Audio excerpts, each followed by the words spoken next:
జనం ప్రభంజనం, జన విస్ఫోటనం. ఉత్సాహంగా ఉల్లాసంగా చదువు సాగాలి, గొప్ప గొప్ప ఉద్యోగాలు సాధించాలి. Vignan deemed to be university. భక్తులు సముద్రపు అలల్లా మారి విరుచుకుపడితే ఎలా ఉంటుంది? ప్రయాగ్రాజ్లోని త్రివేణి సంగమంలో జరుగుతున్న మహా కుంభమేళాకు వస్తున్న భక్తులను చూస్తే నోట మాట రావడం లేదు.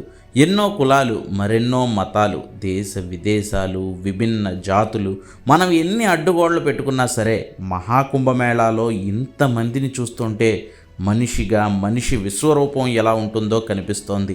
లేదంటే 2-3 లక్షల మందితో ఏదన్నా ఒక కార్యక్రమం చేస్తేనే వామ్మో ఇంతమంది జనాలా అనిపిస్తుంది. అలాంటిది నిన్న ఒక్కరోజే మహాకుంభమేళాకు 1,65,00,000 మంది వచ్చారు. త్రివేణి సంగమంలో వారంతా పుణ్య స్నానాలను ఆచరించారు.